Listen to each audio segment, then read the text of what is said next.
ಇನ್ನು ಈ ಸಮಾವೇಶದ ವೇದಿಕೆಯಲ್ಲಿ ಸುದೀರ್ಘ 53 ನಿಮಿಷಗಳ ಕಾಲ ಕೇಂದ್ರ ಸಚಿವ ಕುಮಾರಸ್ವಾಮಿ ಮಾತಾಡ್ತಾರೆ. ಮುಡಾ ಹಗರಣದ ವಿಚಾರವಾಗಿಯೂ ಕೂಡ ಮಾತಾಡ್ತಾರೆ. ಸಾಲು ಸಾಲು ಪ್ರಶ್ನೆಗಳನ್ನ ಇಡ್ತಾರೆ. ಅದರ ಜೊತೆಗೆ ರೇವಣ್ಣ ವಿಚಾರ ಕೂಡ ಅಲ್ಲಿ ಬರುತ್ತೆ. ಆರೋಪ ಮಾಡಿದ್ರು ಡಿಕೆ ಶಿವಕುಮಾರ್ ತನ್ನ ಮಗನನ್ನ ಬೆಳೆಸೋದಕ್ಕೆ ಅಣ್ಣನ ಮಗನನ್ನ ಬಲಿ ಕೊಟ್ಟರು ಅಂತ ಆ ಸ್ಟೇಟ್ಮೆಂಟ್ ಕೌಂಟರ್ ಕೊಡ್ತಾರೆ. ರೇವಣ್ಣ ಮತ್ತು ಸಿದ್ದರಾಮಯ್ಯನವರ ಸ್ನೇಹ, ರೇವಣ್ಣ ಅವರಿಗೆ ಸಿದ್ದರಾಮಯ್ಯನವರ ಮೇಲೆ ಇದ್ದಂತಹ ನಂಬಿಕೆ, ಅಂತದ್ರಲ್ಲಿ ನೀವು ಏನು ಮಾಡಿದ್ರಿ ಅವರ ಜೊತೆ ಮತ್ತು ಅವರ ಕುಟುಂಬದ ಜೊತೆ ಅಂತ ಕುಮಾರಸ್ವಾಮಿ ಪ್ರಶ್ನೆ ಮಾಡ್ತಾರೆ ತಮ್ಮ ಭಾಷಣದಲ್ಲಿ. ಸಾಲು ಸಾಲು ಪ್ರಶ್ನೆಗಳನ್ನ ಇಟ್ಟಿದ್ದಾರೆ. ಇದಕ್ಕಿನ್ನೂ ಆಡಳಿತಾರೂಢ ಕಾಂಗ್ರೆಸ್ ಪಕ್ಷದಿಂದ ಉತ್ತರ ಬಂದಿಲ್ಲ. ಇನ್ನು ನೋಡಬೇಕು ಯಾವ ರೀತಿಯಾದಂತಹ ಉತ್ತರ ಬರುತ್ತೆ ಅಂತ. ನಿನ್ನೆ ಜನಾಂದೋಲನ ಸಮಾವೇಶದ ವೇದಿಕೆಯಲ್ಲಿ ಡಿಕೆ ಶಿವಕುಮಾರ್ ಕುಮಾರಸ್ವಾಮಿ ಅವರ ಬಗ್ಗೆ ಏನೆಲ್ಲ ಆರೋಪಗಳನ್ನ ಮಾಡಿದ್ರು ಆ ಒಂದು ಸಾಲುಗಳನ್ನು ಕೂಡ ಕುಮಾರಸ್ವಾಮಿ ಅವರು ಬಿಟ್ಟಿಲ್ಲ. ಆ ಎಲ್ಲಾ ಆರೋಪಗಳಿಗೂ ಸಹ ಪ್ರತ್ಯುತ್ತರವನ್ನ ಕೊಟ್ಟಿದ್ದಾರೆ. ಮರು ಪ್ರಶ್ನೆ ಹಾಕಿದ್ದಾರೆ. ಮತ್ತೊಂದಷ್ಟು ಅದಕ್ಕೆ ಆಡ್ ಮಾಡಿದ್ದಾರೆ. ಕುಮಾರಸ್ವಾಮಿ ಅವರು ಮಾಡಿರುವಂತಹ ಮತ್ತೊಂದಷ್ಟು ಆರೋಪಗಳಿಗೆ ಡಿಕೆ ಶಿವಕುಮಾರ್ ಮತ್ತು ಸಿದ್ದರಾಮಯ್ಯನವರು ಏನು ಉತ್ತರ ಕೊಡ್ತಾರೆ? ಕುಮಾರಸ್ವಾಮಿ ಅವರ ಸಾಲು ಸಾಲು ಆರೋಪ ಮತ್ತು ಪ್ರಶ್ನೆಗಳು ಮುಗಿದಿಲ್ಲ. ಇನ್ನು ಇದು ಭೂಮಿ ನಿಂಗರಾಜುದು ಅಲ್ಲ, ನಿಂಗುಂದು ಅಲ್ಲ, ಅದ್ಯಾವುದೋ ದೇವರಾಜುದು ಅಲ್ಲ. ಆ ಭೂಮಿ ಸರ್ಕಾರದ ಭೂಮಿ. ಮೂಡ ಜಾಗವನ್ನ ನಿಮ್ಮ ಬಾಮೈದ ಯಾವ ರೀತಿ ಖರೀದಿ ಮಾಡ್ಲಿಕ್ಕೆ ಸಾಧ್ಯ? ಇದನ್ನೇ ನಾವು ಪ್ರಶ್ನೆ ಮಾಡ್ತಾ ಇರೋದು. ನೀವೇ ಹೇಳಿದ್ದೀರಿ ನನ್ನ ಹೆಂಡತಿ ಭೂಮಿ ಅದು. CIT ಅವರು ತಪ್ಪು ಮಾಡ್ಬಿಟ್ಟವ್ರೆ ಮೂಡಾದವರು. ಈಗ ಹೇಳ್ತೀರಿ ಬೇಡ ಅಂದ್ರೆ ಕೊಟ್ಬಿಡ್ತಾರಂತದ್ದು. ಯಾವ್ದೋ ಮೊನ್ನೆ TV ಚಾನೆಲ್ ನೋಡ್ತಾ ಇದ್ದೆ. ನನ್ನ ಮಗನ ರಾಜಕೀಯದ ಭವಿಷ್ಯಕ್ಕೆ ನನ್ನ ಅಣ್ಣನ ಮಗನನ್ನ ಜೈಲಿಗೆ ಕಳಿಸಿದ್ದೇನೆ ಅಂತ ಹೇಳಿ ನನ್ನ ಮೇಲೆ ಈ ವೇದಿಕೆ ಮೇಲೆ ಹೇಳಿದ್ದೀರಿ. ಯಾವ SM ಕೃಷ್ಣ ಅವರು ಕೊತ್ವಾಲನ್ ಜೊತೆ ಜೀವನ ಮಾಡ್ಕೊಂಡಿದ್ದಂತ ನಿಮಗೆ ರಾಜಕೀಯದಲ್ಲಿ ಜನ್ಮ ಕೊಟ್ಟಿದ್ರು. ಆ ಕುಟುಂಬದ ಒಬ್ಬ ಶ್ರಮಜೀವಿ ಸಿದ್ಧಾರ್ಥ ಅವರ ಮರಣಕ್ಕೆ, ಆತ್ಮಹತ್ಯೆಗೆ ಕಾರಣ ಯಾರು? ಜನಗಳ ಮುಂದೆ ಇಡ್ತೀರಾ ಇದನ್ನ ಜನಗಳ ಮುಂದೆ? ನನಗೆ ಇವತ್ತು ಬರಬೇಕಾದ್ರೆ ಬೆಳಗ್ಗೆ ಯಾರೋ ಫೋನ್ ನಲ್ಲಿ ಹೇಳ್ತಾರೆ ಆ ಮ್ಯಾನಲ್ ಚೇಂಬರ್ಗಳನ್ನ ಕದ್ದು ಆ ಗುಜರಿ ಅಂಗಡಿಗೆ ಹಾಕಿ ಹಣ ಸಂಪಾದನೆ ಮಾಡ್ತಾ ಇದ್ದ ಶಿವಕುಮಾರ್. ಈ ಕುಮಾರಸ್ವಾಮಿ ಬಗ್ಗೆ, ದೇವೇಗೌಡರ ಬಗ್ಗೆ ಮಾತಾಡ್ತೀಯ? ಯಾವೊಂದು ಚುನಾವಣೆ ನಂತರ ಸರ್ಕಾರ ಬಂದು 24 ಗಂಟೆಯಲ್ಲಿ ವರ್ಗಾವಣೆ ತಂದೆ ನಡೀತು. ಆ ವಿಷಯ ಚರ್ಚೆ ಮಾಡಬೇಕಾದ್ರೆ ನನ್ನ ಸಹೋದರ ರೇವಣ್ಣ ಅಯ್ಯೋ ನಾನು ಸಿದ್ದರಾಮಯ್ಯನವರು ಭ್ರಷ್ಟಾಚಾರ ಮಾಡೋ ಅಂದ್ರೆ ನಂಬಲ್ಲ, ಅಯ್ಯೋ ಸಿದ್ದರಾಮಯ್ಯನವರು ಅಂತ ಹೇಳ್ದಂತ ನಿಮ್ಮ ಸ್ನೇಹಿತ ರೇವಣ್ಣನ ಕುಟುಂಬ ಇವತ್ತು ಆ ಇಬ್ಬರು ಮಕ್ಕಳನ್ನ ಜೈಲಿಗೆ ಕಳಿಸಿದ್ದೀರಿ. ಅವನನ್ನು ಮದುವೆ ಆಗಿರ್ತಕ್ಕಂಥ ಅವನ ಹೆಂಡತಿನ ಬೇಲ್ ತಗೊಂಡ್ರೆ ಅವ್ರ ಮೇಲೆ ಯಾವ ಕೇಸ್ ಇಲ್ಲ, ರೇವಣ್ಣನ ಮೇಲೆ ಕೇಸ್ ಇಲ್ಲ, ಸೃಷ್ಟಿ ಮಾಡ್ತೀರಿ ಕೇಸ್ನ.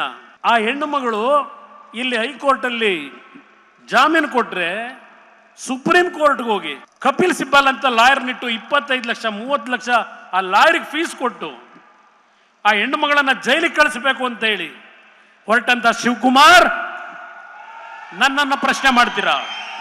ನನ್ನ ಮಗನ ಬೆಳೆಸಲಿಕ್ಕೆ ಅವ್ರನ್ನ ಜೈಲಿಗೆ ಕಳಿಸಿದ್ದೀನಿ ಅಂತ ಹೇಳಿ.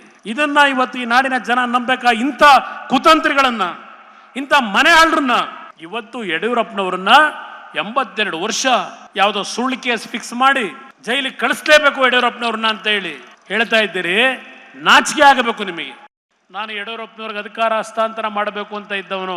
ಇವತ್ತು ನಾನು ಇನ್ನೂ ರಾಜಕೀಯದಲ್ಲಿ ಬದುಕಿದ್ರೆ ಹಲವಾರು ಏಳು ಬೀಳುಗಳ ನಡುವೆ ಆ ತಾಯಿ ಮುಂದೆ ನಿಂತ್ಕೊಂಡು ಹೇಳ್ತಾ ಇದ್ದೇನೆ, ಆ ಸರ್ಕಾರದಲ್ಲಿ 20 ತಿಂಗಳವರೆಗೆ ನಾನು ಮುಂದುವರಿಯಲಿಕ್ಕೆ ಅವಕಾಶ ಕೊಡಬೇಕು ಅಂತ ಇದ್ದವನು. ನಾನು ಮಾಡದೇ ಇರೋ ತಪ್ಪಿಗೆ 15 ವರ್ಷ ನಾನು ಶಿಕ್ಷೆ ಅನುಭವಿಸಿದ್ದೇನೆ. ತಾಯಿ ಚಾಮುಂಡೇಶ್ವರಿ ನಾನು ಈ ಮಾತನ್ನ ತಪ್ಪು ಹೇಳ್ತಾ ಇದ್ದೇನೆ, ಸುಳ್ಳು ಇದ್ದೇನೆ ಅಂದ್ರೆ ಆ ತಾಯಿಗೆ ಬಿಡ್ತೇನೆ ತೀರ್ಮಾನ. ಆ ತಾಯಿ ನನ್ನ ಮೇಲೆ ತೀರ್ಮಾನಕ್ಕೆ ಬರಬೇಕು. ನೀ ಇಂಥ ಒಳ್ಳೆ ಕೆಲಸಗಳನ್ನ ಮಾಡಿದ್ರು ಈ ಕಾಂಗ್ರೆಸ್ನ ಸವಾಸದಲ್ಲೇ ನಿನಗೆ ಒಳ್ಳೆ ಹೆಸರು ಬರ್ತಿಲ್ಲ. ಬೆಳಗ್ಗೆ ರಾಜೀನಾಮೆ ಕೊಡು, ಸಾಯಂಕಾಲ ಹೊಸದಾಗಿ ಮುಖ್ಯಮಂತ್ರಿಯಾಗಿ ತೀರ್ಮಾನ ತಗೋ. ಇದನ್ನ ಹೇಳಿದಂಥವ್ರು ನರೇಂದ್ರ ಮೋದಿ ಅವರು. ನೀವೇನು ಮಾಡಿದ್ರಿ ಸಿದ್ದರಾಮಯ್ಯನವರೇ? ಹೆಜ್ಜೆಗೂ ಕೊಡಬಾರದು ಹಿಂಸೆ ಕೊಟ್ರಿ. ಪಾಪ ಬಂಡೆಯಾಗಿ ನಿಂತ್ಕೋತಾರಂತಲ್ಲ, ಬಂಡೆಯಾಗಿ ಸಿದ್ದರಾಮಯ್ಯನವರಿಗೆ. ಆ ಬಂಡೆಯಾಗಿ ಸಿದ್ದರಾಮಯ್ಯರ ಮೇಲೆ ಆದ್ರೂ ಬಿದ್ದಿರ ಬಂಡೆ, ಸಿದ್ದರಾಮಯ್ಯರ ಪರಿಸ್ಥಿತಿ ಏನಾಯ್ತದೆ? ಆ ಬಂಡೆ ನಂಬಿಕೊಂಡು. ನಾನು ಶಿವಕುಮಾರ್ಗೆ ಇನ್ನೊಂದು ಹೇಳ್ತೇನೆ, ಅದು ಎಂಥದೋ 50 ಡಿನೋಟಿಫಿಕೇಶನ್ ಮಾಡಿಬಿಟ್ಟಿದ್ದೀನಿ ಅಂತ ನಾನು. ತೆಗಿಯಪ್ಪ, ಮಾಡಪ್ಪ, ಅದು ಯಾವ ತನಿಖೆ ಮಾಡ್ತೀಯ? ಇದು ಕುಮಾರಸ್ವಾಮಿ ಮೇಲೆ ಶಿವಕುಮಾರ್ ನೀನ್ ಕಣ್ಣು ಹಾಕಿದ್ರೆ ಸರ್ವನಾಶ ಆಗ್ತಕ್ಕಂಥ ಕಾಲ ಬಹಳ ದೂರ ಇಲ್ಲ. ಇದು ಕುಮಾರಸ್ವಾಮಿ ಅವರ ಮಾತಾದ್ರೆ, ಇನ್ನು ವಿಜೇಂದ್ರ ಮಾತಾಡಿದ್ದಾರೆ, BS ಯಡಿಯೂರಪ್ಪ ಅವರು ಮಾತಾಡಿದ್ದಾರೆ, ಪ್ರಹ್ಲಾದ್ ಜೋಶಿ ಕೂಡ ಏನ್ ಹೇಳಿದ್ದಾರೆ ಬನ್ನಿ ನೋಡೋಣ. ಇವತ್ತು ವಿರೋಧ ಪಕ್ಷದವರು ಅಂತ ಹೇಳಿದ್ರೆ ನಿಮ್ಮನ್ನ ಚಮಚಾಗಿರಿ ಮಾಡ್ಕೊಂಡಿರ್ಬೇಕ. ನಾವು ವಿರೋಧ ಪಕ್ಷದವರಾಗಿ ನೀವು ಮಾಡ್ತಾ ಇರ್ತಕ್ಕಂಥ ಭ್ರಷ್ಟಾಚಾರ ಹಗರಣಗಳಿಗೆ ಬಹುಪರಾಗಿ ಹೇಳ್ತಕ್ಕಂಥ ವಿರೋಧ ಪಕ್ಷ ನಿಮಗೆ ಬೇಕಾ? ಮುಖ್ಯಮಂತ್ರಿಗಳು ಸಿದ್ದರಾಮಯ್ಯನವರ ಸಮಾಜವಾದಿ ಮುಖವಾಡವನ್ನು ಕಳಿಸಿ ಬಿದ್ದಿದೆ. ಮತ್ತಷ್ಟು ಮುಖವಾಡವನ್ನ ಕಳಿಸ್ತಕ್ಕಂಥ ಕೆಲಸವನ್ನ ನಾವು ಮಾಡೋರಿದ್ದೇವೆ. ಮೂಡ ಹಗರಣದಲ್ಲಿ ಮುತ್ತಿಗೆ ಹಾಕಬೇಕು ಅಂತ ಹೇಳಿದ್ರೆ ಪೊಲೀಸರನ್ನ ಉಪಯೋಗಿಸಿ ದಬ್ಬಾಳಿಕೆ ಮಾಡಿ ನಮ್ಮ ಹೋರಾಟವನ್ನು ಹತ್ತಿರ್ತಕ್ಕಂಥ ಕೆಲಸ ಮಾಡಿದ್ರಿ.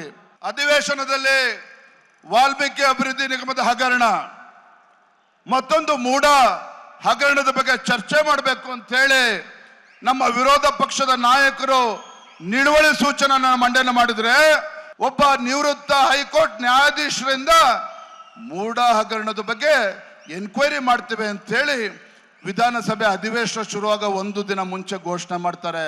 ವಿರೋಧ ಪಕ್ಷಗಳು ಎತ್ತಕ್ಕಂತ ಪ್ರಶ್ನೆಗೆ ಉತ್ತರವನ್ನ ಕೊಡೋದಕ್ಕೆ ಸಾಧ್ಯ ಆಗದಾನೆ ಹೋಗಿರ್ತಕ್ಕಂತ ಮುಖ್ಯಮಂತ್ರಿಗಳು ಸಾಲಿನಲ್ಲಿ ಯಾರು ನಿಂತಿದ್ರೆ ಈ ರಾಜ್ಯದ ಮುಖ್ಯಮಂತ್ರಿಗಳು ಸಿದ್ದರಾಮಯ್ಯನವರು ನಿಂತಿದ್ದಾರೆ. ರಣಹೇಡಿ ಮುಖ್ಯಮಂತ್ರಿಗಳು ಯಾರು ಇದ್ರೆ ಈ ರಾಜ್ಯದ ಮುಖ್ಯಮಂತ್ರಿಗಳು ಸಿದ್ದರಾಮಯ್ಯನವರು. ಯಡಿಯೂರಪ್ಪನವರು ರಾಜಕೀಯದಿಂದ ಏನ್ ಮಾಡ್ಬೇಕಂತೆ, ನಿವೃತ್ತಿ ಆಗ್ಬೇಕು ಅಂತೇಳಿ ಸಿದ್ದರಾಮಯ್ಯನವರು ಹೇಳ್ತಾರೆ. ಮಾನ್ಯ ಸಿದ್ದರಾಮಯ್ಯನವರೇ, ಯಡಿಯೂರಪ್ಪ ನಾಡು ಕಂಡಂತ ಅಪ್ರತಿಮ ಹೋರಾಟಗಾರ. ಯಾಕೆ ಯಡಿಯೂರಪ್ಪನವರು 82 ವರ್ಷ ಆಗಿದೆ, ಇನ್ನೂ ಭಯನ ನಿಮ್ಗೆ ಯಡಿಯೂರಪ್ಪನವ್ರು ಕಂಡ್ರೆ? ಯಡಿಯೂರಪ್ಪನವರ ಬಗ್ಗೆ ಹಗುರವಾಗಿ ಮಾತನಾಡ್ತಕ್ಕಂಥದ್ದನ್ನ ಬಿಡಿ. ಮಾನ್ಯ ಮುಖ್ಯಮಂತ್ರಿ ಸಿದ್ದರಾಮಯ್ಯನವರೇ, ಯಡಿಯೂರಪ್ಪನವರ ರಾಜಕೀಯ ನಿವೃತ್ತಿಯ ಮಾತನ್ನ ವಾಪಸ್ ತೆಗೆದುಕೊಳ್ಳಿ. ನೀವು ಇವತ್ತು ಮೂಡ ಹಗರಣ ಕೇವಲ ಮುಖ್ಯಮಂತ್ರಿಗಳ ಕುಟುಂಬಕ್ಕೆ 14 ನಿವೇಶನಗಳು ಕೊಟ್ಟಿದ್ದಾರೆ ಅನ್ನುವ ಆರೋಪ ಅಷ್ಟೇ ಅಲ್ಲ, ತಮ್ಮ ಶ್ರೀಮತಿಗೆ ಅಕ್ರಮವಾಗಿ ಬಂದಿರತಕ್ಕಂತ 14 ನಿವೇಶನಗಳನ್ನ ಮುಚ್ಚಿಡ್ತಕ್ಕಂಥ ಸಲುವಾಗಿ 5,000 ಕೋಟಿ ಹಗರಣವನ್ನ ಸನ್ಮಾನ್ಯ ಸಿದ್ದರಾಮಯ್ಯ ನೇತೃತ್ವದ ಕಾಂಗ್ರೆಸ್ ಸರ್ಕಾರದಲ್ಲಿ ಕಳೆದ 15 ತಿಂಗಳಲ್ಲಿ ಆಗಿರ್ತಕ್ಕಂಥದ್ದು.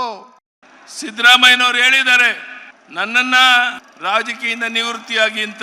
ಸಿದ್ದರಾಮಯ್ಯನವರೇ, ನನ್ನ ಬದುಕಿನ ಕೊನೆ ಉಸಿರೋರ್ಗೂ ರಾಜಕೀಯದಲ್ಲಿದ್ದು ನಿಮ್ಮನ್ನ ಮನೆ ಕಳಿಸೋವರೆಗೂ ಹೋರಾಟ ಮಾಡ್ತೇನೆ. ಲೂಟಿ ಹಗಲು ದರೋಡೆನಲ್ಲಿ ನಿವೃತ್ತರಾಗಿದ್ದೀರಾ.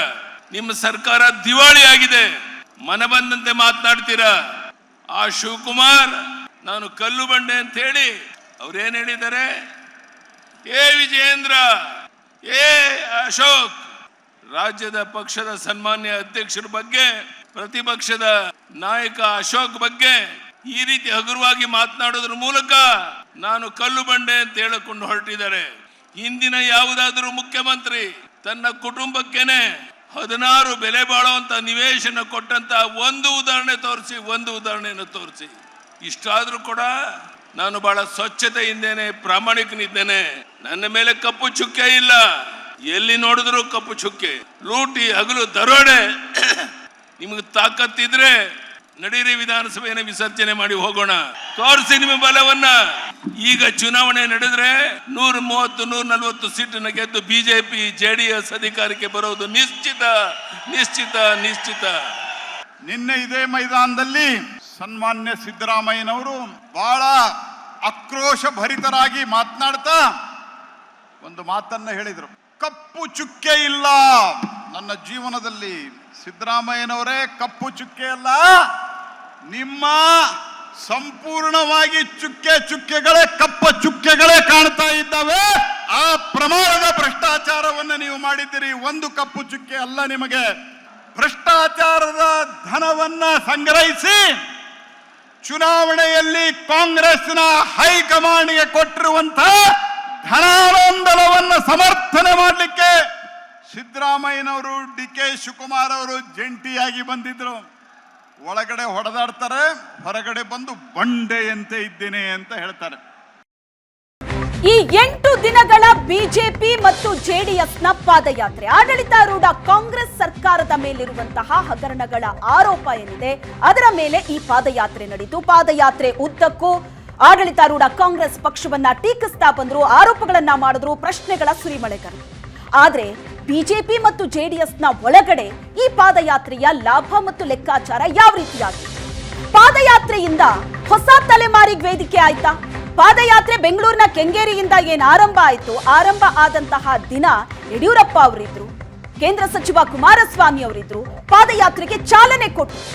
ಇವತ್ತು ಸಮಾರೋಪ ಸಮಾರಂಭ ಏನ್ ಮೈಸೂರಿನಲ್ಲಿ ನಡೀತು, ಅಲ್ಲಿ ಯಡಿಯೂರಪ್ಪನವರಿದ್ರು, ಕುಮಾರಸ್ವಾಮಿ ಅವರಿದ್ರು ವೇದಿಕೆಯಲ್ಲಿ. ಆದ್ರೆ ಮಧ್ಯದ ಈ 8 ದಿನ 120 ಕಿಲೋಮೀಟರ್ ಏನ್ ಪಾದಯಾತ್ರೆ ನಡೀತು, ಆ ಪಾದಯಾತ್ರೆಯುದ್ದಕ್ಕೂ ಒಟ್ಟೊಟ್ಟಿಗೆ ಹೆಜ್ಜೆ ಹಾಕಿದ್ದು BS ಯಡಿಯೂರಪ್ಪ ಅವರ ಮಗ ವಿಜಯೇಂದ್ರ ಮತ್ತು ಕುಮಾರಸ್ವಾಮಿ ಅವರ ಮಗ ನಿಖಿಲ್ ಕುಮಾರಸ್ವಾಮಿ.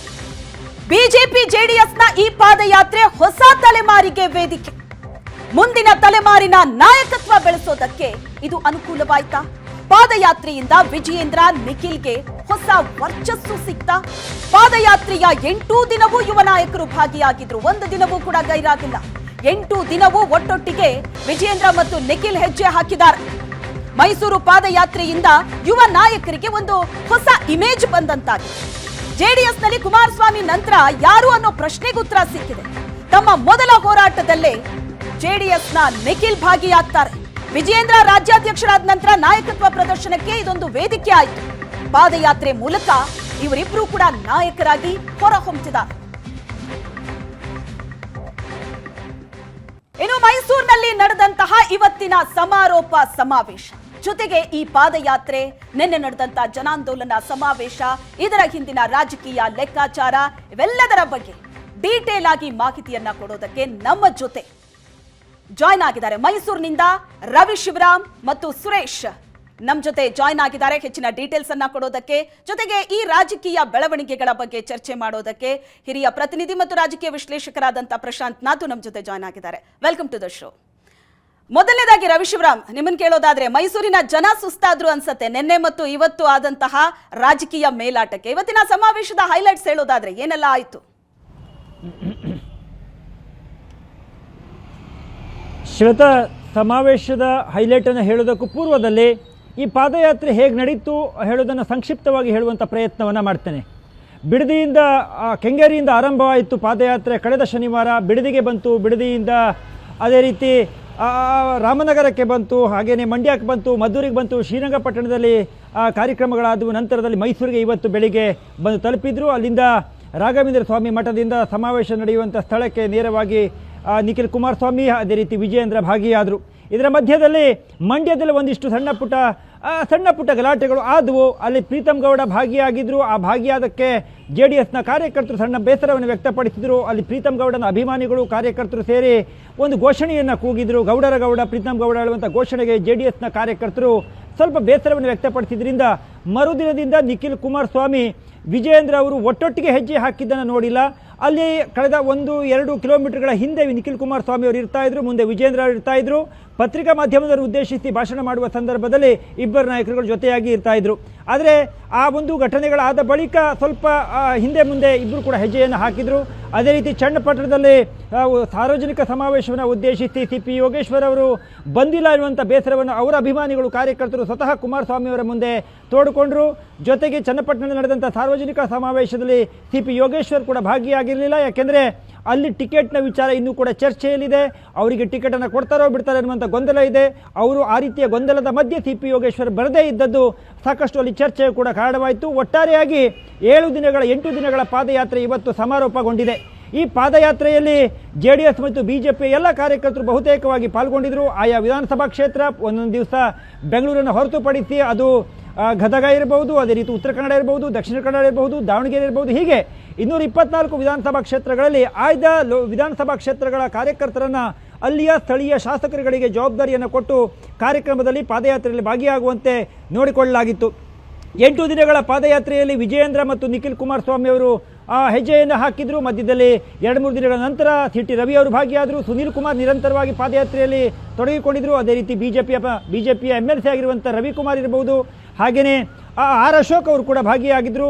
ಅಶೋಕ್ ಅವರು ಒಂದು ದಿವಸ ಪರಶುರಾಮ್ ಅವರ ಸಾವಿಗೆ, PSI ಪರಶುರಾಮ್ ಅವರ ಸಾವಿಗೆ ಅಲ್ಲಿ ಅವರ ಜಾಗಕ್ಕೆ ಹೋಗಿದ್ರು, ಅವರ ಕ್ಷೇತ್ರಕ್ಕೆ ಹೋಗಿದ್ರು. ಅಲ್ಲಿ ಹೋಗಿ ಅವರ ಕುಟುಂಬಸ್ಥರನ್ನ ಭೇಟಿಯಾಗಿದ್ದರು. ಹಾಗಾಗಿ ಆ ದಿನ ಅಶೋಕ್ ಅವರು ಬಂದಿರಲಿಲ್ಲ, ಪ್ರತಾಪ್ ಸಿಂಹ ಅವರು ಬಂದಿದ್ದರು. ವಿಶೇಷ ಅಂತ ಹೇಳಿದರೆ ಮಂಡ್ಯದಲ್ಲಿ ಸುಮಲತಾ ಅವರು ಬರ್ತಾರಾ ಹೇಳುವಂಥ ನಿರೀಕ್ಷೆಗಳಿದ್ವು. ಆದರೆ ಸುಮಲತಾ ಅವರು ಪಾದಯಾತ್ರೆ ಉದ್ದಕ್ಕೂ ಎಲ್ಲಿಯೂ ಕೂಡ ಕಾಣಿಸ್ಕೊಳ್ಳಲಿಲ್ಲ. ನಂತರದಲ್ಲಿ ಮೇಲಿಂದ ಮೇಲೆ BJP ಮೇಲೆ ವಾಗ್ದಾಳಿಯನ್ನು, ವಿಜೇಂದ್ರ ಮೇಲೆ ವಾಗ್ದಾಳಿಯನ್ನು ಮಾಡುವಂಥ ರಮೇಶ್ ಜಾರಕಿಹೊಳಿ ಇರಬಹುದು, ಯತ್ನಾಳ್ ಇರಬಹುದು, ಇವರು ಕೂಡ ಪಾದಯಾತ್ರೆಯಲ್ಲಿ ಕಾಣಿಸ್ಕೊಳ್ಳದೇ ಇರುವಂಥದ್ದು ಆಶ್ಚರ್ಯ ಏನೂ ಅಲ್ಲ. ಆದರೆ ಅವರು ಬರಬಹುದಾ ಹೇಳುವಂಥ ಒಂದು ನಿರೀಕ್ಷೆಗಳು ಸಹಜವಾಗಿ ಕಾರ್ಯಕರ್ತರಲ್ಲಿ ಇತ್ತು. ಆದರೆ ಅವ್ರು ಯಾರೂ ಕೂಡ ಬಂದಿಲ್ಲ. ಒಟ್ಟಾರೆಯಾಗಿ ಸಮಾವೇಶ ಇವತ್ತು 8 ದಿನಗಳಿಗೆ ಮುಕ್ತಾಯ ಆಗಿದೆ. ತಾವಾಗಲೇ ಹೇಳ್ತಾ ಇದ್ರಿ ಶ್ವೇತಾ, ಈ ಕಾರ್ಯಕ್ರಮದ ಮೂಲಕ ಅಥವಾ ಈ ಪಾದಯಾತ್ರೆ ಮೂಲಕ ಹೊಸದೊಂದು ನಾಯಕತ್ವಕ್ಕೆ ನಾಂದಿ ಆಗತ್ತಾ, ಇದಕ್ಕೊಂದು ಉದಾಹರಣೆಯಾಗಿ ಅವರನ್ನು ಬಳಸ್ಕೊಳ್ತಾರೆ ಹೇಳುವಂಥ ಪ್ರಶ್ನೆಗಳನ್ನು ತಾವು ಮಾಡ್ತಾ ಇದ್ರಿ. ಈ ಪಾದಯಾತ್ರೆಯನ್ನು ಗಮನಿಸ್ತಾ ಕಂಡಿದ್ದು ನಿಖಿಲ್ ಕುಮಾರಸ್ವಾಮಿ ಅವರು ಬಹಳ ಅತ್ಯುತ್ತಮವಾಗಿ ಈ ಪಾದಯಾತ್ರೆಯನ್ನು ಬಳಸ್ಕೊಂಡ್ರು ಅಂತ ಅನ್ಸುತ್ತೆ. ಅವರು ಮಧ್ಯದಲ್ಲಿ ಮಾತನಾಡ್ತಾ ಇದ್ದಂಥ ರೀತಿ ಇರಬಹುದು, ಭಾಷಣ ಇರಬಹುದು, ಒಂದು ರೀತಿ ಪ್ರಬುದ್ಧವಾಗಿ ಕಾಣ್ತಾ ಇದ್ವು. ಹಾಗಾಗಿ ಆ ಭಾಗದ ಕಾರ್ಯಕರ್ತರು ಇರಬಹುದು, ಸ್ವತಃ BJP ನಾಯಕರುಗಳು ಕೂಡ ಹೇಳ್ತಾ ಇದ್ರು ನಿಖಿಲ್ ಕುಮಾರಸ್ವಾಮಿ ಅವರು ಸಾರ್ವಜನಿಕ ಉದ್ದೇಶ ಉತ್ತಮವಾಗಿ ಭಾಷಣ ಮಾಡ್ತಾ ಇದ್ದಾರೆ, ಮುಂದಿನ ರಾಜಕೀಯ ಭವಿಷ್ಯ ಏನು ಹೇಳುವಂಥ ಪ್ರಶ್ನೆಗೆ ಈಗಲೇ ಉತ್ತರ ಸಿಗತ್ತೆ ಹೇಳುವಂಥದ್ದಲ್ಲ. ಆದರೆ ಈ ಪಾದಯಾತ್ರೆ ರಾಜಕೀಯ ಉತ್ತಮವಾಗಿ ಬಳಸ್ಕೊಂಡಂತೆ ಮೇಲ್ನೋಟಕ್ಕೆ ಕಾಣ್ತಾ ಇತ್ತು. ಅಫ್ಕೋರ್ಸ್ ವಿಜಯೇಂದ್ರ ಅವರ ನೇತೃತ್ವದಲ್ಲಿ ನಡೆದಂಥ ಪಾದಯಾತ್ರೆ ಇದು. ವಿಜಯೇಂದ್ರ ಅವರು ಕೂಡ ಅವರಿಗೆ ಕಾರ್ಯಕರ್ತರು ಸಾಥ್ ಕೊಟ್ಟರು. ವಿಜಯೇಂದ್ರ ಅವರು ಕೂಡ ಸರ್ಕಾರದ ಮೇಲೆ ಅವ್ರ ಮೇಲೆ ಬಂದಂಥ ಆರೋಪಗಳಿಗೆ ಮಾಧ್ಯಮಗಳಿಗೆ ಹೇಳಿಕೆಗಳನ್ನು ಕೊಡುವುದರ ಮೂಲಕ, ಅಲ್ಲಿ ಸಾರ್ವಜನಿಕ ಸಮಾವೇಶದಲ್ಲಿ ಭಾಷಣವನ್ನು ಮಾಡುವುದರ ಮೂಲಕ ತಿರುಗೇಟನ್ನು ಕೊಡುವಂಥ ಪ್ರಯತ್ನವನ್ನು ಮಾಡಿದರು. ಹಳೆ ಮೈಸೂರು ಭಾಗದಲ್ಲಿ ಕುಮಾರಸ್ವಾಮಿ ಅವರೇ ಹೆಚ್ಚಾಗಿ ಹೈಲೈಟ್ ಆಗ್ತಾ ಇದ್ರು. ಶ್ವೇತಾ, ಸಹಜವಾಗಿ ಹಳೆ ಮೈಸೂರು ಭಾಗ ಅಂದರೆ JDSನ ಭದ್ರಕೋಟೆ ಎನ್ನುವಂಥದ್ದನ್ನು ರಾಜಕೀಯವಾಗಿ ನೋಡಿದ್ದೇವೆ. ಆದರೆ 2-3 ದಿನಗಳಲ್ಲಿ ಒಂದು ಕನಕಪುರ ಇರಬಹುದು ಅಥವಾ ಈ ಭಾಗದಲ್ಲಿ ರಾಮನಗರವನ್ನು ಪಾಸಾಗಿ ಹೋಗುವ ಸಂದರ್ಭದಲ್ಲಿ ಮಾಧ್ಯಮದಲ್ಲಿರಬಹುದು, ಸಾರ್ವಜನಿಕವಾಗಿ ಬಹಳ ಚರ್ಚೆಯಾಗಿದ್ದು ಪಾದಯಾತ್ರೆಗಿಂತ ಮುಖ್ಯವಾಗಿ DK ಶಿವಕುಮಾರ್ ಮತ್ತು ಕುಮಾರಸ್ವಾಮಿ ಅವರ ವಾಗ್ಯುದ್ಧ. DK ಶಿವಕುಮಾರ್ ಅವರ ಆಸ್ತಿಯನ್ನು ಪ್ರಶ್ನೆ ಮಾಡಿದರು ಕುಮಾರಸ್ವಾಮಿ ಅವರ ಬಳಿ. ಕುಮಾರಸ್ವಾಮಿ ಅವರ DK ಶಿವಕುಮಾರ್ ಅವರ ವಿಚಾರಗಳನ್ನು ವೈಯಕ್ತಿಕವಾಗಿ ಇರಬಹುದು ಅಥವಾ ರಾಜಕೀಯವಾಗಿ ಪ್ರಸ್ತಾಪವನ್ನು ಮಾಡಿದರು. ಹಾಗಾಗಿ 2-3 ದಿನಗಳವರೆಗೆ ಆ ಒಂದು ಪಾದಯಾತ್ರೆಯಲ್ಲಿ DK ಶಿವಕುಮಾರ್ ಮತ್ತು ಕುಮಾರಸ್ವಾಮಿ ಅವರ ರಾಜಕೀಯದ ಮೇಲಾಟಗಳು, ರಾಜಕೀಯದ ಪ್ರತಿ ಹೇಳಿಕೆಗಳು ಬಹಳಷ್ಟು ಚರ್ಚೆಗೆ ಗ್ರಾಸವಾಗ್ತಾ ಇದ್ವು. ಇವತ್ತು ಕೂಡ ತಾವು ಗಮನಿಸಿರಬಹುದು, ಕುಮಾರಸ್ವಾಮಿ ಅವರು DK ಶಿವಕುಮಾರ್ ಅವರ ಮೇಲೆ ಅನೇಕ ಪ್ರಶ್ನೆಗಳನ್ನು ಎತ್ತಿದ್ದಾರೆ, ಅನೇಕ ಆರೋಪಗಳನ್ನು ಮಾಡಿದ್ದಾರೆ. ಅದು ಕಾಫಿಡೆಯ ಸಿದ್ಧಾರ್ಥ್ ಅವರ ಸಾವಿನ ವಿಚಾರ ಇರಬಹುದು, DK ಶಿವಕುಮಾರ್ ಅವರ ಅಂದರೆ ಪೂರ್ವಾಶ್ರಮ ಅಂದರೆ ಅವರು ರಾಜಕೀಯಕ್ಕೆ ಬರುವ ಪೂರ್ವದಲ್ಲಿ ಮಾಡಿದಂಥ ಕೆಲವು ಆರೋಪಗಳನ್ನು ಕುಮಾರಸ್ವಾಮಿ ಅವರು ಮಾಡ್ತಾ ಇದ್ರು. ಇದಕ್ಕೆ ಯಾರಿಗೂ ಸತ್ಯವೋ ಸುಳ್ಳು ಯಾವುದೋ ಗೊತ್ತಿಲ್ಲ. ಆದರೆ ವೇದಿಕೆಯನ್ನು ರಾಜಕೀಯವಾಗಿ ಹಳೆ ಮೈಸೂರು ಭಾಗದಲ್ಲಿ ತಾನು ಮೇಲೆ ಹೇಳುವಂಥ ಮೇಲಾಟಗಳೇನು ನಡೀತಾ ಇದೆ DK ಶಿವಕುಮಾರ್ ಮತ್ತು ಕುಮಾರಸ್ವಾಮಿ ಅವರ ಮಧ್ಯೆ, ಅದನ್ನು ತಾನು ಯಾರಿಗೂ ಕಡಿಮೆ ಇಲ್ಲ, ನಮ್ಮದು ಈ ಭಾಗದಲ್ಲಿ ಹೆಚ್ಚಿನ ಕಾರ್ಯಕರ್ತರಿದ್ದಾರೆ, ಪಾರ್ಟಿ ಗಟ್ಟಿಯಾಗಿದೆ ಹೇಳುವುದನ್ನು ಇಬ್ಬರು ನಾಯಕರುಗಳು ತೋರಿಸ್ಕೊಳ್ಳುವಂಥ ಪ್ರಯತ್ನವನ್ನು ಮಾಡಿದರು. ಒಟ್ಟಾರೆ 8 ದಿನಗಳ ಈ ಪಾದಯಾತ್ರೆಯಲ್ಲಿ JDS ಮತ್ತು BJP ಆದಂಥ ಸಣ್ಣ ಪುಟ್ಟ ಏನಾದರೂ ಗೊಂದಲಗಳು ಕೂಡ ಕಾಣದ ರೀತಿಯಲ್ಲಿ ಈ ಪಾದಯಾತ್ರೆಯನ್ನು ಮುಗಿಸಿದ್ದಾರೆ. ಹಾಗಾಗಿ ಇದನ್ನು ಪ್ರಾರಂಭಿಕವಾಗಿ ಒಂದು ರೀತಿಯಲ್ಲಿ ಯಶಸ್ವಿಯಾಗಿ ಮಾಡಿದ್ದಾರೆ ಅಂತ ಹೇಳಬಹುದೇನೋ. ಶ್ವೇತಾ.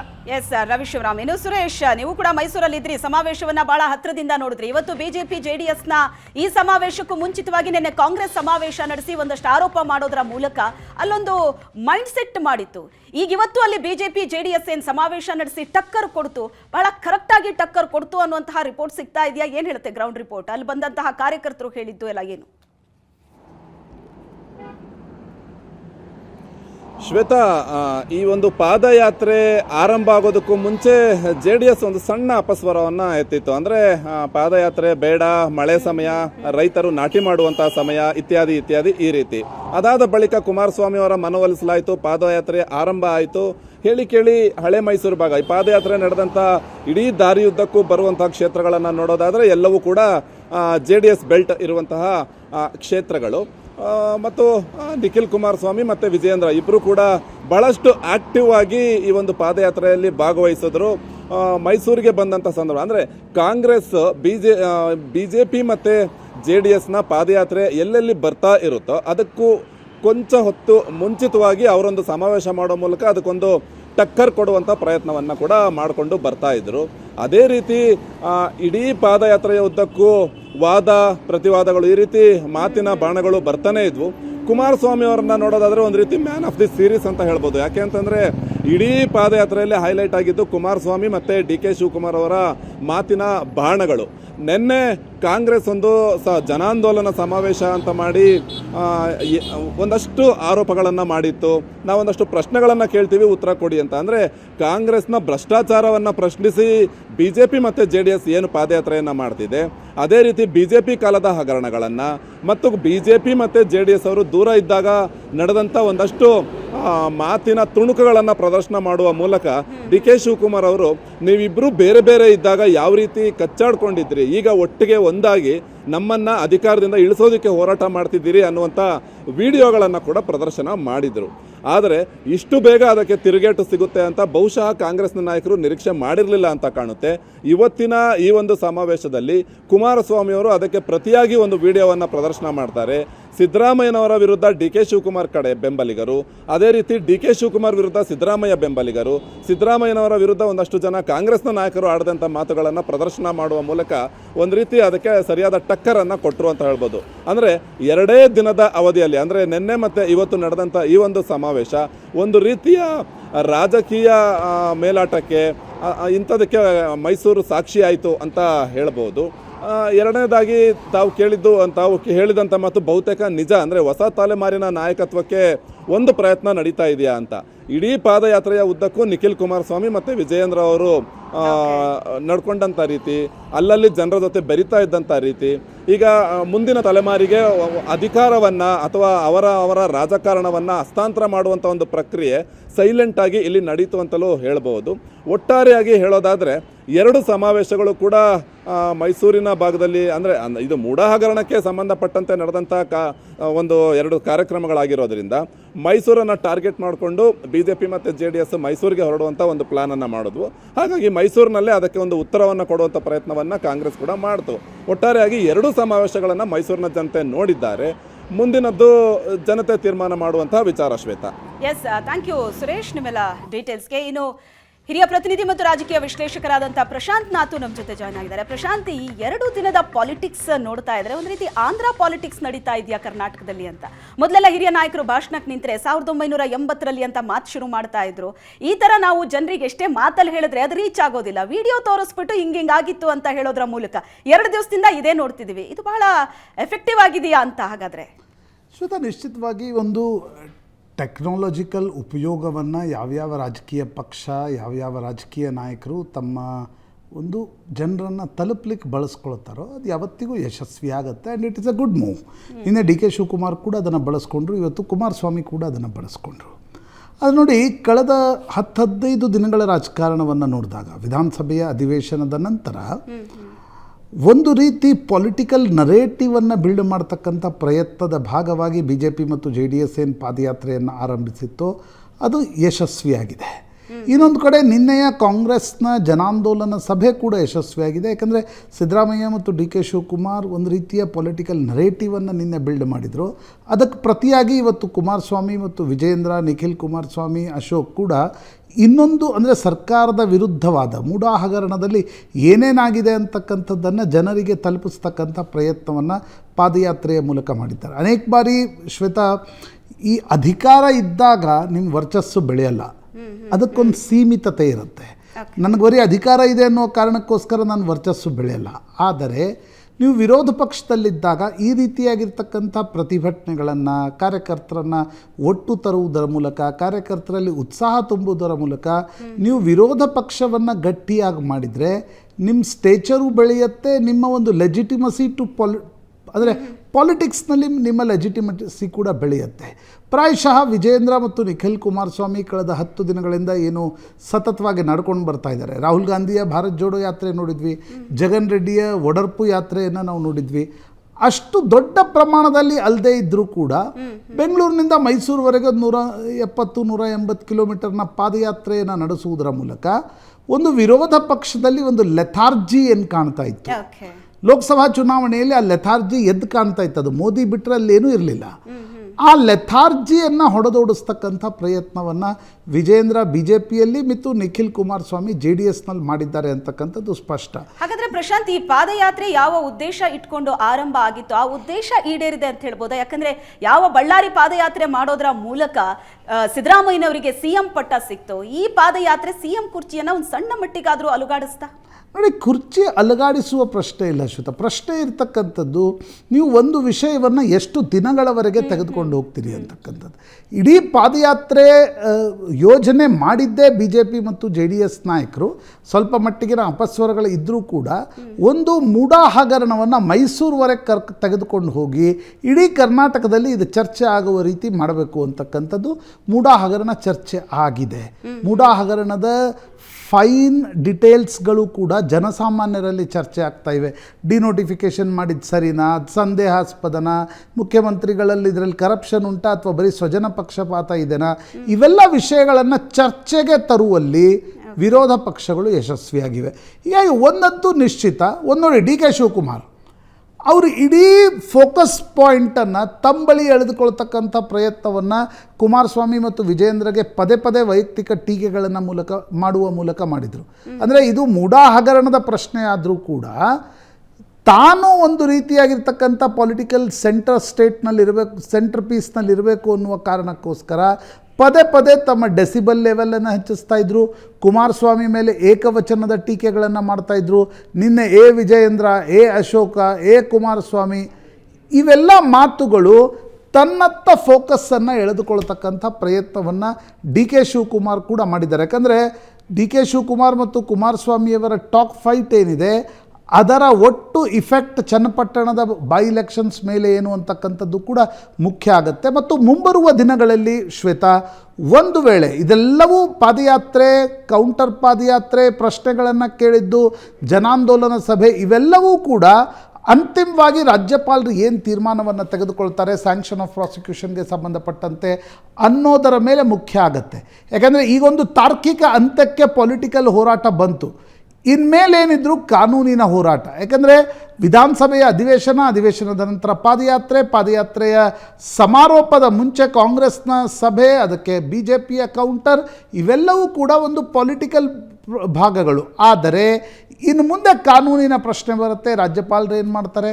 ಆಗ ಸಿದ್ದರಾಮಯ್ಯನವರ ಬಳಿ ಇರ್ತಕ್ಕಂಥ ಕಾನೂನಿನ ವಿಕಲ್ಪಗಳೇನು, ಕಾನೂನಿನ ಆಪ್ಷನ್ಸ್ಗಳೇನು, ಹೈಕೋರ್ಟ್ಗೆ ಹೋಗ್ತಾರಾ, ಸುಪ್ರೀಂ ಕೋರ್ಟ್ಗೆ ಹೋಗ್ತಾರಾ, ರಾಜ್ಯಪಾಲರು ಯಾವ ಆಧಾರದ ಮೇಲೆ ಪ್ರಿವೆನ್ಷನ್ ಆಫ್ ಕರಪ್ಷನ್ನ ಅಡಿಯಲ್ಲಿ ಈ ಪ್ರಕರಣವನ್ನು ನೋಡ್ತಾರಾ, ಯಾವ ಆಧಾರದ ಮೇಲೆ ಇದನ್ನು ಸ್ಯಾಂಕ್ಷನ್ ಆಫ್ ಪ್ರಾಸಿಕ್ಯೂಷನ್ ಕೊಡ್ತಾರೆ, ಅದಕ್ಕೆ ಕೋರ್ಟ್ನ ವ್ಯಾಖ್ಯಾನ ಏನು, ಇವು ಪ್ರಮುಖವಾಗಿರ್ತಕ್ಕಂಥ ಪ್ರಶ್ನೆಗಳು. ಒಂದಂತೂ ಹೇಳ್ಬೋದು, ವಿಪಕ್ಷಗಳ ಈ ಪಾದಯಾತ್ರೆ ಏನಿತ್ತು ಒಂದು ಮಟ್ಟದ ಲೆಥಾರ್ಜಿ. 6 ತಿಂಗಳ ಕಾಲ ಬಿ ಜೆ ಪಿಯ ರಾಜ್ಯಾಧ್ಯಕ್ಷ ಯಾರು ಅಂತ ಗೊತ್ತಿರಲಿಲ್ಲ, ವಿರೋಧ ಪಕ್ಷದ ನಾಯಕ ಯಾರು ಅಂತ ಗೊತ್ತಿರಲಿಲ್ಲ, ಲೋಕಸಭಾ ಚುನಾವಣೆಯಲ್ಲೂ ಆ ಮಟ್ಟದ ಉತ್ಸಾಹ ಕಾಣಲಿಲ್ಲ. ಸೀಟ್ಗಳು ಬಂದವು, ಆದರೆ ಆ ಮಟ್ಟದ ಉತ್ಸಾಹ ಕಾರ್ಯಕರ್ತರಲ್ಲಿ ಕಾಣಲಿಲ್ಲ.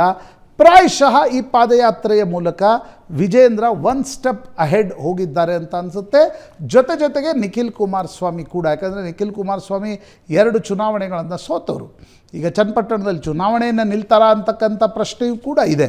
ಆದರೆ B J P J D ಎಸ್ನ ಜಂಟಿ ಪಾದಯಾತ್ರೆ ಒಂದು ಪೊಲಿಟಿಕಲ್ ನರೇಟಿವನ್ನು, ಮೂಡಾ ಹಗರಣವನ್ನು ನೇರವಾಗಿ ಮೈಸೂರಿಗೆ ಒಯ್ಯಲಿಕ್ಕೆ, ರಾಜ್ಯದ ಜನರಲ್ಲಿ ಚರ್ಚೆ ಆಗಲಿಕ್ಕೆ ಈ ಪಾದಯಾತ್ರೆಯು ಕೂಡ ಒಂದು ಕಾರಣ ಅಂತ ಅನಿಸುತ್ತೆ.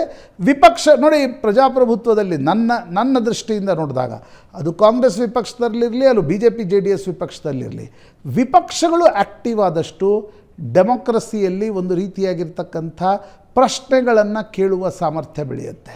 ವಿಪಕ್ಷಗಳು ಒಂದು ವೇಳೆ ಅಡ್ಜಸ್ಟ್ಮೆಂಟ್ ಮಾಡ್ಕೊಳ್ತಾ ಕುಳಿತರೆ, ಹಿಂದೆ ಅನೇಕ ಬಾರಿ ಈ ರೀತಿಯಾಗಿದೆ, ಅಡ್ಜಸ್ಟ್ಮೆಂಟ್ ಮಾಡ್ತಾ ಕುಳಿತರೆ ಡೆಮೋಕ್ರಸಿ ಫೇಲ್ ಆಗುತ್ತೆ. ಆ ದೃಷ್ಟಿಯಿಂದ ವಿಪಕ್ಷಗಳು ಆ್ಯಕ್ಟಿವ್ ಆಗಿರೋದು ಎಲ್ಲದಕ್ಕಿಂತ ಹೆಚ್ಚು ಉತ್ತಮ ಅಂತ ಅನಿಸುತ್ತೆ. ಥ್ಯಾಂಕ್ ಯು ಪ್ರಶಾಂತ್, ನಿಮ್ಮೆಲ್ಲ ಡೀಟೇಲ್ಸ್ಗೆ. ಪಾದಯಾತ್ರೆಯ ಕೊನೆ ದಿನಾನೂ ಕೂಡ HDK ಮತ್ತು DKಶ ನಡುವಿನ ಮಾತಿನ ಯುದ್ಧ ನಿಂತಿಲ್ಲ. ನಿನ್ನೆ ಜನಾಂದೋಲನ ಸಮಾವೇಶ ಏನು ನಡೆಯಿತು, DK ಶಿವಕುಮಾರ್ ಕುಮಾರಸ್ವಾಮಿಯ ವಿರುದ್ಧ ಹರಿಹಾಯ್ತು. ಪಾದಯಾತ್ರೆ ಕೊನೆ ದಿನವೂ ಕೂಡ ನಿಲ್ಲದ HDK ವರ್ಸಸ್ DKಶ ವಾಗ್ಯುದ್ಧ. ನಿನ್ನೆ HDK ಕೊಟ್ಟಂತ ಹೇಳಿಕೆಗೆ DCM DK ಶಿವಕುಮಾರ್ ತಿರುಗೇಟು ಕೊಟ್ಟಿದ್ದಾರೆ. ನಿನ್ನೆ ಜನಾಂದೋಲನದ ವೇದಿಕೆಯಲ್ಲಿ ಕುಮಾರಸ್ವಾಮಿ ಅವರ ವಿರುದ್ಧ DK ಶಿವಕುಮಾರ್ ಮಾಡಿದಂತಹ ಆರೋಪಕ್ಕೆ ದೆಹಲಿಯಲ್ಲಿ ಕೇಂದ್ರ ಸಚಿವ ಕುಮಾರಸ್ವಾಮಿ ಕೌಂಟರ್ ಕೊಟ್ಟಿದ್ದಾರೆ. ಕುಮಾರಸ್ವಾಮಿ ಅವರ ಆ ಮಾತಿಗೆ ಮತ್ತೆ ಎದುರೇಟನ್ನ ಕೊಟ್ಟಿದ್ದಾರೆ DK ಶಿವಕುಮಾರ್. ಏನ್ ಹೇಳಿದ್ದಾರೆ ಬನ್ನಿ. ನಾವು ಗಂಡಸರಲ್ಲ, ಅವರೊಬ್ಬರೇ ಗಂಡಸರು. ಎಲ್ಲ ಗಂಡಸ್ತನದ ಎಲ್ಲ ಶಕ್ತಿ ಅವ್ರ ಹತ್ರ ಇದೆ. ನನ್ನ ಮಿಲಿಟರಿ ಇವ್ರು ಬಂದು ಕರ್ಕೊಂಡು ಹೋಗ್ತಾರೆ ಅಂತ ಹೇಳ್ದ, ಅಂದ್ರೆ ವಾಪಸ್ ಜೈಲಿಗೆ ಹೋಗ್ತೀನಿ ಅಂತ. ನಾನು ಜೈಲ್ ನೋಡಿರೋನು. ಏನು ಮಗ ಸೋತ ಅಂದ ತಕ್ಷಣ ಏನು ನನ್ನ ಮೇಲೆ ಗದಾಪ್ರವಾಹ ಮಾತುಗಳು, ಕತೆಗಳು, ಏನೇನು ಮಾತಾಡಿದೆ ಅಂತ ನೀವು ರಿಲೀವ್ ಮಾಡಿ. ಯಾರು ಸಹಿಸ್ಕೊಂಡಿರ್ತಾರೆ? ಏನು ಎದುರ್ಕೋತೀನ ನಾನು? ಏನೇನು ಬಿಚ್ಚಕ್ ಸಾಧ್ಯನೋ ನಂದು ಎಲ್ಲ ಬಿಚ್ಚಿಬಿಡ್ಲಿ. ಈ ಗೊಡ್ಡ ಬೆದರಿಕೆಗೆ ನಾನು ಯಾವುದು ಇವತ್ತವರೆಗೂ ಯೂ ಟರ್ನ್ ಮಾಡಿದವನಲ್ಲ. ಯೂ ಟರ್ನ್ ಮಾಡಕ್ಕೆ ನಾನು ಯಾವ ಯೂ ಟರ್ನ್ಗೂ ನಾನು ಹೋಗ್ಲಿಲ್ಲ. ನಾನೇನಿದ್ರು ನೇರವಾಗಿ ಸ್ಟ್ರೈಟ್ ಫೈಟ್ ಮಾಡೋರು. ಅವ್ನು ಡೆಪ್ಯೂಟಿ CM DK ಶಿವಕುಮಾರ್ ಅವ್ರ ಅಣ್ಣನ ಮಗಂದು ಪೆನ್ ಡ್ರೈವ್ನ ಹಂಚ್ತಾ ಅಂತ ಅದಂಗೆ ಹೇಳ್ತಾನೆ, ಯಾವ ಅಥಾರಿಟಿ ಮೇಲೆ ಹೇಳ್ತಾನೆ? ನಾನಂತ ಮೂರ್ಖ ಅಲ್ಲ, ಏನಿದ್ರು ನೇರವಾಗಿ ಉಪಯೋಗಿಸ್ಕೊತಿದ್ದೆ ಎಲೆಕ್ಷನ್ ಮಾಡಂಗಿದ್ರೆ. ಅಶ್ವತ್ಥನಾರಾಯಣ ಹೇಳ್ತಿದ್ದಪ್ಪ, ಅದೇನ ಬಿಚ್ಚಿನಿ ಅಂತ ಅಶ್ವತ್ಥನಾರಾಯಣ ಹೇಳ್ತಿದ್ರು. ವಿಜೇಂದ್ರಂಗೆ ಏನು ಹೇಳಿದ್ರು, ಯಡಿಯೂರಪ್ಪಂಗೆ ಏನು ಹೇಳಿದ್ರು, ಯಡಿಯೂರಪ್ಪನವ್ರು ಏನು ಹೇಳಿದ್ರು, ಇವ್ರದ್ದೇನು ಸ್ಟ್ಯಾಂಡು? ಮೋದಿ ಬಗ್ಗೆ ಏನೇನು ಮಾತಾಡವ್ರೆ, ಅಮಿತ್ ಶಾ ಬಗ್ಗೆ ಏನು ಮಾತಾಡೋರೆ ಎಲೆಕ್ಷನ್ ಈಗ ಏನು ಮಾತಾಡ್ತಾ ಇದ್ದಾರೆ? ಇವೆಲ್ಲ ಯೂಟರ್ನ್ ಅಲ್ವಾ? ಏನ್ ಮಾಡ್ಬಿಡಕಾಯ್ತು ನಾನು ಪ್ರೈಮ್ ಮಿನಿಸ್ಟರ್ ಮಗ ಅಲ್ಲ, ಚೀಫ್ ಮಿನಿಸ್ಟರ್ ಮಗ ಅಲ್ಲ. ಬಿಚ್ಚು ಅದು ಏನು ಬದುಕಾಗಲ್ಲ, ಏನು ಮಾಡಬಾರ್ದು ಏನೇನು ಮಾಡಿದೀನಿ ಬಿಚ್ಚು ನೋಡೋಣ. ಜನಕ್ಕೆ ಗೊತ್ತು. ನಾನು ಕರ್ದಲ್ಲ ಅಸೆಂಬ್ಲಿಗೆ ಬಾ ಅಂತ. ಯಾಕೆ ಬರಲಿಲ್ಲ 2 ಸತಿ ಅಸೆಂಬ್ಲಿಗೆ? ನೀ MLA ಆಗಿದ್ದಾಗೆ ಕರ್ದಲ್ಲ, ನೀನು ಯಾಕೆ ಬರಲಿಲ್ಲ ಅಸೆಂಬ್ಲಿಗೆ? ಈಗ ಎತ್ಕೊಂಡೋಗಿ ನನಗೆ ಗೊತ್ತಿದೆ ಏನೇನು ಡೆಲ್ಲಿಲಿ ಯಾರಿಗೆ ಏನೇನು ಪತ್ರ ಕೊಟ್ಟಿದ್ಯಾ, ನಿಮ್ಮ ತಂದೆಯವ್ರು ಏನೇನು ಬರ್ದವ್ರೆ, ಏನೇನು ಮಾಡವ್ರೆ, ಏನು ನಮಗೇನು ಗೊತ್ತಿಲ್ಲ ಅಂತ ತಿಳ್ಕೊಳ್ಕೋಬೇಡಿ. We know everything. ಎಲ್ಲ ಗೊತ್ತಿದೆ ನನಗೆ. ಅವ್ರ ಅಣ್ಣ ಒಬ್ಬ ಅವನೇ. ಇವನ ಹೆಸರಿನಲ್ಲಿ ಇವತ್ತು 1000 ಕೋಟಿ ರೂಪಾಯಿ ಆಸ್ತಿ. ನಾನೇ ನೋಡ್ರಿ ದಾಖಲೆ ಅವೆಲ್ಲ ಎಲ್ಲಿ ಬಿಡುಗಡೆ ಮಾಡಬೇಕು, ಏನು ಮಾಡಬೇಕು, ಏನು ವಿಚಾರ ಇದೆ, ನಾನು ವಿಚಾರಗಳಿದೆ ಅಂತ ಹೇಳಿದ್ದೀನಿ. ನಾನು ಅಷ್ಟೇ ವಿಚಾರಗಳಿದೆ ಅಂತ ಹೇಳಿದ್ದೀನಿ ಅಷ್ಟೇ. ವಿಜೇಂದ್ರ ಹೇಳ್ತಿದ್ದ ಅದೇನೋ ಭ್ರಷ್ಟಾಚಾರ, ಏನೋ ಭ್ರಷ್ಟಾಚಾರವಿತ ಏನಿದೆ ನನ್ನ ಮೇಲೆ, ಭ್ರಷ್ಟಾಚಾರ ಅವನು ವಿಜೇಂದ್ರ ಹೇಳಕ್ಕೆ ನನ್ನ ಮೇಲೆ ಏನು ED ಅವ್ರು ಕೇಸ್ ಹಾಕಿದ್ರು, ನಾನು ಏಂತಕ್ಕೆ ಜೈಲಲ್ಲಿ ಇದ್ದೆ, ವಿಜೇಂದ್ರ ಗೊತ್ತಿದ್ಯಾ ಕೇಸ್ ಏನಾಯ್ತು ಅಂತ? ಏನೇನು ಮೆಟೀರಿಯಲ್ ಇದೆ ತೆಗಿ. ಅವೆಲ್ಲ ಗೌಪ್ಯವಾಗಿ ಇಟ್ಕೋಬಾರ್ದು. ಇನ್ನು ನಿನ್ನೆ ಮೈಸೂರಿನಲ್ಲಿ ಕಾಂಗ್ರೆಸ್ ಜನಾಂದೋಲನ ಸಮಾವೇಶ ನಡೆಯಿತು. ಈ ಸಮಾವೇಶದ ಸಕ್ಸಸ್ ಮೂಡ್ ಅಲ್ಲಿ ಸಿಎಂ ಸಿದ್ದರಾಮಯ್ಯನವರಿದ್ದಾರೆ. ಪಾದಯಾತ್ರೆಯ ವಿರುದ್ಧ ಸಮಾವೇಶದ ನಂತರ ಸಿದ್ದರಾಮಯ್ಯ ರಿಲ್ಯಾಕ್ಸ್ ಆಗಿದ್ದಾರೆ. ಚಾಮುಂಡಿ ಬೆಟ್ಟಕ್ಕೆ ಹೋದ್ರು. ಬಹಳ ದಿನಗಳ ನಂತರ ಚಾಮುಂಡೇಶ್ವರಿಗೆ ಸಿದ್ದರಾಮಯ್ಯನವರು ಪೂಜೆ ಸಲ್ಲಿಸಿದರು. ತಾಯಿ ಚಾಮುಂಡೇಶ್ವರಿ ದರ್ಶನಕ್ಕೂ ಮುನ್ನ ಸಿದ್ದರಾಮಯ್ಯನವರು ವಾಗ್ದಾಳಿ ನಡೆಸಿದ್ರು ವಿಪಕ್ಷ ನಾಯಕರ ವಿರುದ್ಧ. ನನ್ನ ಮೇಲಿನ ಆರೋಪಗಳನ್ನ ಎದುರಿಸೋದಕ್ಕೆ ನಾನು ಸಿದ್ಧ ಅಂತ ಕೇಳಿದ್ದಾರೆ. ಇಂಥ ಪಾದಯಾತ್ರೆಗೆಲ್ಲ ನಾನು ಜಗ್ಗೋದಿಲ್ಲ ಅಂತ ಮಾತಾಡಿದ್ರು ಸಿದ್ದರಾಮಯ್ಯನವರು. ಜೊತೆಗೆ ಈ ಪಾದಯಾತ್ರೆ ಬಗ್ಗೆ ಪ್ರಿಯಾಂಕ್ ಖರ್ಗೆ ಕೂಡ ಮಾತಾಡಿದ. ನಾನು ಇಂಥವಕ್ಕೆಲ್ಲ ಎದುರ್ಕೊಂತೀನ, ಇಂಥವಕ್ಕೆಲ್ಲ ಭಕ್ತಿನ. ನಾನು ಸುಳ್ಳು ಆರೋಪಗಳನ್ನು ಇಟ್ಕೊಂಡು ಪ್ರಚಾರ ಮಾಡಿದ್ರೆ, ಹೋರಾಟ ಮಾಡಿದ್ರೆ, ಈ ಸುಳ್ಳು ಆರೋಪಗಳ ಮೇಲೆ ಮಾಡ್ತಕ್ಕಂಥ ಹೋರಾಟ ಅದು ಸತ್ಯ ಗೊತ್ತಾದ ಮೇಲೆ ಜನಗಳು ಅದನ್ನ ಹತ್ತಿಕ್ತಾರೆ. Now you have decided to fight these false allegations both politically and legally. ಪಾದಯಾತ್ರೆ ಮಾಡ್ತಾ ಇದ್ದಾರಲ್ಲ, ಅದಕ್ಕೋಸ್ಕರವಾಗಿ ನಾವು ಜನಾಂದೋಲನ ಮಾಡಿದ್ದೀವಿ. ಅದು ಸುಳ್ಳು ಅಂತ ಜನಗಳಿಗೆ ಹೇಳಲಿಕ್ಕೆ, ಸುಳ್ಳು ಆರೋಪಗಳನ್ನು ಇಟ್ಟುಕೊಂಡು ಪಾದಯಾತ್ರೆ ಮಾಡ್ತಾ ಇದ್ದಾರೆ. ಸಿದ್ದರಾಮಯ್ಯನವರಿಗೆ ಕಪ್ಪು ಮಸಿ ಬಳಿಲಿಕ್ಕೋಸ್ಕರ ಪ್ರಯತ್ನ ಮಾಡ್ತಾ ಇದ್ದಾರೆ. ಈ ಸರ್ಕಾರವನ್ನ, ಜನರ ಆಶೀರ್ವಾದದಿಂದ ಬಂದಿರತಕ್ಕಂಥ ಸರ್ಕಾರವನ್ನ ಡಿಸ್ಲಾಡ್ಜ್ ಮಾಡಲಿಕ್ಕೆ ಪ್ರಯತ್ನವನ್ನು ಮಾಡ್ತಾ ಇದ್ದಾರೆ. ಅವರು ಸಿದ್ದರಾಮಯ್ಯನವರಿಗೆ ಕಪ್ಪು ಮಸಿ ಬಳಿದು ಅವರನ್ನು ರಾಜಕೀಯವಾಗಿ ಅಳೆದ್ರೆ ನಮಗೆ ಅನುಕೂಲ ಆಗ್ತದೆ ಅಂತೇಳಿ ಭ್ರಮೆನಲ್ಲಿದ್ದಾರೆ. ಅವರ ಹಗರಣಗಳು ಬೇಕಾದಷ್ಟು ಇದ್ದಾವೆ. ಅವೆಲ್ಲನೂ ಕೂಡ ಎಕ್ಸ್ಪೋಸ್ ಮಾಡ್ತೀವಿ ನಾವು.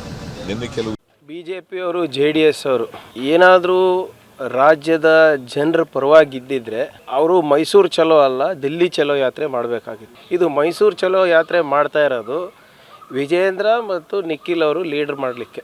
ಇವರದ ಪೂಜ್ಯ ಅಪ್ಪಾಜಿಯವರ ಈ ಪಾಕ್ಸ್ಕೋ ಕೇಸ್ ಬಗ್ಗೆ ವಿಜೇಂದ್ರ ಅವರ ಅಭಿಪ್ರಾಯ ಏನು, ಪ್ರಜ್ವಲ್ ರೇವಣ್ಣ ಕೇಸ್ ಬಗ್ಗೆ ಕುಮಾರಸ್ವಾಮಿ ಅವರ ಅಭಿಪ್ರಾಯ ಏನು, ಸೂರಜ್ ರೇವಣ್ಣ ಅವರ ಪ್ರಕರಣದ ಬಗ್ಗೆ ಏನು ಅಭಿಪ್ರಾಯ, ಬಿಟ್ಕಾಯಿನ್ ಬಗ್ಗೆ ಏನು ಅಭಿಪ್ರಾಯ, ಗಂಗಾ ಕಲ್ಯಾಣ ಯೋಜನೆ ಬಗ್ಗೆ ಏನು ಹಗರಣ ಆಗಿತ್ತು ಅದ್ರ ಬಗ್ಗೆ ಏನು ನಿಮ್ಮ ಅಭಿಪ್ರಾಯ, ಇವೆಲ್ಲ ಕೊಟ್ಬಿಟ್ಟು ನೀವು ಮಾತಾಡಿ ವೇದಿಕೆ ಮೇಲೆ ಇದ್ರ ಬಗ್ಗೆ ಚರ್ಚೆ ಮಾಡಿದ್ರೆ ಆಯ್ತಪ್ಪ ಇವರು ಗಂಡಸ್ತನದ ರಾಜಕೀಯ ಮಾಡ್ತಾ ಇದ್ದಾರೆ ಅಂತ ನಾವು ಹೇಳ್ಬೋದು. ಇದು ಮೈಸೂರು ಚಲೋ ಏನಿದೆ ಇದು ಲಾಂಚ್ ಪ್ಯಾಡ್ ಅಷ್ಟೇ ವಿಜೇಂದ್ರ ಅವರಿಗೆ. ಸಿದ್ದರಾಮಯ್ಯನವರ ಶಕ್ತಿ ಏನಿದೆ ಅದನ್ನು ತೋರಿಸಿದ್ದಾರೆ, ಕಾಂಗ್ರೆಸ್ ಪಕ್ಷದ ಶಕ್ತಿ. ನಾವು ಹಿಂದೆ ಬಳ್ಳಾರಿಗೆ ಪಾದಯಾತ್ರೆ ಮಾಡಿದ್ದೀವಿ, ರಿಪಬ್ಲಿಕ್ ಆಫ್ ಬಳ್ಳಾರಿ, ಆಮೇಲೆ ಮೇಕೆದಾಟು ಪಾದಯಾತ್ರೆ, ಆಮೇಲೆ ಕೃಷ್ಣಾ ಪಾದಯಾತ್ರೆ. ಇವ್ರದ್ದು ಏನು ಪಾದಯಾತ್ರೆ ಉದ್ದೇಶ ಏನು? ಮುಡಾದಲ್ಲಿ ತಮ್ಗೆ ಗೊತ್ತಿದೆ ಸಿದ್ದರಾಮಯ್ಯನವ್ರದ್ದು ಏನು ಪಾತ್ರ ಇಲ್ಲ. ಧರ್ಮಪತ್ನಿಯವರಿಗೆ ಅವರ ಸಹೋದರ ಆ ಭೂಮಿಯನ್ನು ಕೊಟ್ಟಿದ್ದಾರೆ. ಮುಡಾದ ಬೋರ್ಡ್ ಮೀಟಿಂಗ್ನಲ್ಲೇ BJP ಅಧ್ಯಕ್ಷರು GT ದೇವೇಗೌಡ ಅವರು, ಸಾರಾ ಮಹೇಶ್ ಅವರು, ನಿಮ್ಮ ರಾಮದಾಸ್ ಅವರು ಎಲ್ಲರಿದ್ದಾರೆ, ತಪ್ಪಾಗಿದೆ ನಮ್ಮಿಂದ ಅಂತೇಳಿ ಮೂಡದಲ್ಲಿ ಇದು ಮಾಡಿ.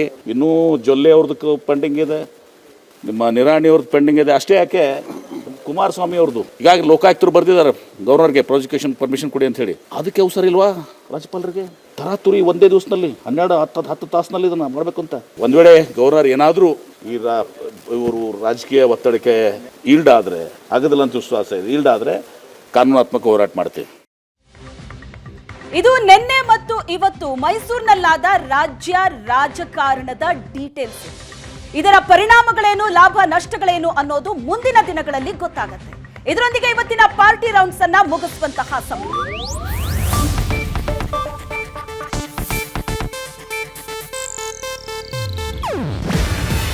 ಇದು ಏಷ್ಯಾನೆಟ್ ನ್ಯೂಸ್ ನೆಟ್ವರ್ಕ್ ಪ್ರಸ್ತುತಿ.